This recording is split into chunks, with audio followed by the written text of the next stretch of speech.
Hello, welcome to the latest episode of East Perth TV. We're at Leederville Oval, the site of a famous victory only a few days ago on WA Day, and with me is the winning coach, Ross McQueen. Ross, well done. Thanks, John. Is that the best win that you've had so far in a very short tenure as coach? Yeah, it's been very short, so getting a win over West Perth, obviously great for the club and the history of the occasion, and obviously helps set our season up a bit more. And the way you played too. Are you happy with the way things panned out on the field? Yeah, it was interesting watching the game back again. Obviously at the time you're not quite exactly sure how it's all going, but watching it back, it was a really positive game for us. It was when we're cutting edits and vision. There was a lot of really good stuff, and as a coach, you started always looking for the negative, but no, there's some really positive stuff there about how we went about it. Now, looking in, you've obviously been aware of the great rivalry between East Perth and West Perth. It's now 174 wins apiece over more than a century. What's it mean to the club to have that rivalry and to be so close for so long against a team that you really hate and you love to win against? Yeah, I don't know whether I use the word hate anymore, John, but it very much, I think it's just a history of it all. You know, the connection that there's so much gone before us, and obviously for the two teams to be so close over that journey and to be able to draw a level again. We talked about it before the game, just a little thing, that understanding the importance and the history of the event, and for us to get the win, level it up, and then last game of this year we'll play West Perth up at Joondalup, and hopefully we'll go one in front. You're fifth you've gone one ahead of them now on the ladder. I mean, you were on top of the ladder a few weeks ago, so it's early. It's pretty quick. Yeah, it's early days, I guess. But do you think you're tracking in the right direction? Oh, it's been good the last couple of weeks. Getting the result against West Coast gave the boys a bit of confidence, and obviously the football we played against West Perth on Monday. Hopefully the boys start to realise that their best football has to be every week and consistently through a game, and it can match against the best side. So. I'm happy that we're trending the right way, but it's a funny year. You look at the results through the competition, and Perth beat South Fremantle then go and beat East Fremantle. East Fremantle beat Claremont. Claremont beat Perth. It's a season you just have to be on your game every week. What's the key as a coach to getting that consistency then? Hopefully a consistent message. And just reinforcing. For me, it's about reinforcing what we do well and identifying what we need to improve on and things, but really emphasising what the players do well, what the coaches do well, and trying to bring them out to the fore every week.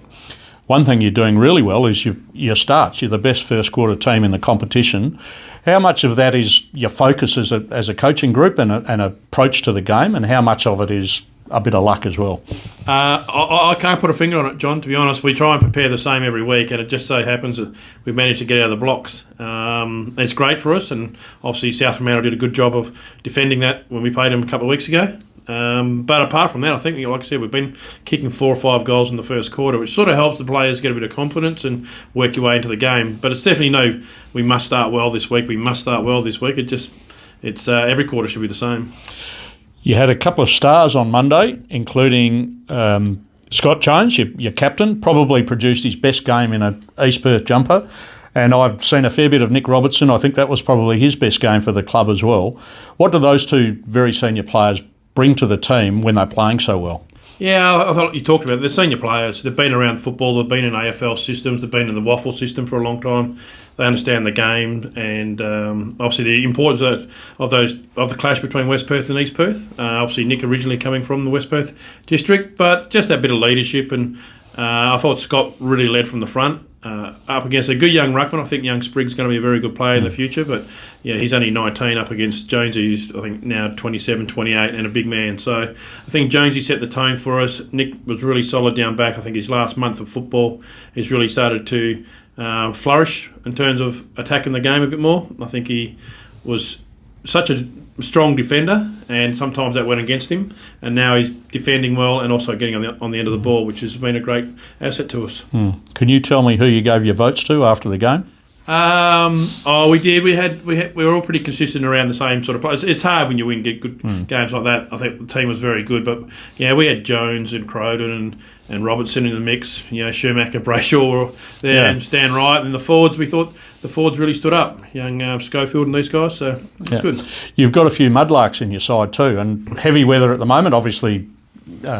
Bizarre circumstances last week, expected to be heavy again for a week or two.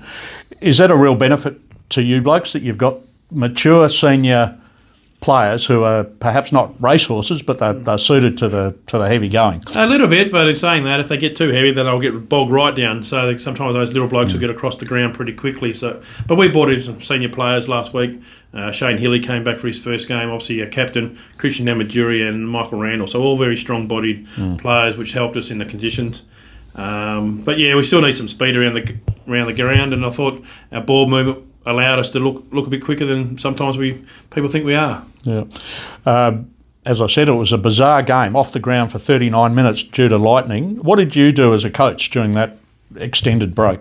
First, I had to learn the rules. Was lucky Daniel Curtis knew the rules, so he understood that. So you didn't know if you were going to win or lose? No. He was in the box saying we need to get through to half time, and I was saying, oh, why's that? And he explained the rules, and then we came in. We sort of treated it like half time. So the players came in and settled down. The line coaches spoke to them.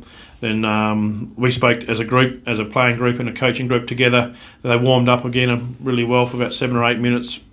A quick 30-second change, and off they went. So, and to their credit, they went out and finished that last 6 or 7 minutes really strongly, which was positive.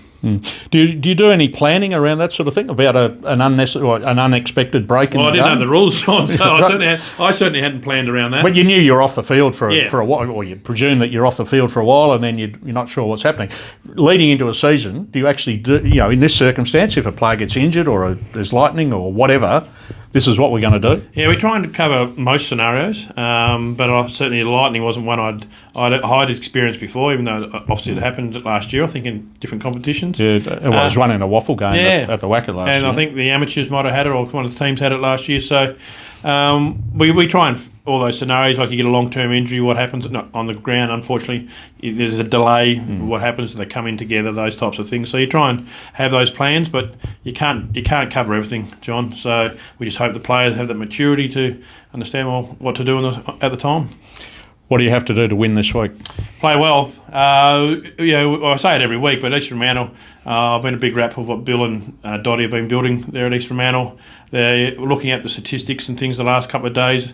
I think they have lost 3 games, but it was 4 points, 15 points and 14 points or something like that. Statistically, they own all the stats that we would like to be good at. So we'll have to be very well at beating them at their strength, which is the contest and the clearance and the ground ball. If we can match them there, then we're in the game. If we don't match them there, then it's going to be a long day. Well, that's it with Ross McQueen, the East Perth coach. If you're a loyal Royal, get down to Leederville Oval this week when East Perth are taking on East Fremantle. It should be a ripping game of the round. Let's see if East Perth can keep the ball rolling. They're going along nicely at the moment. Might have the odd break along the way. But if you're a loyal Royal, turn up and support your team.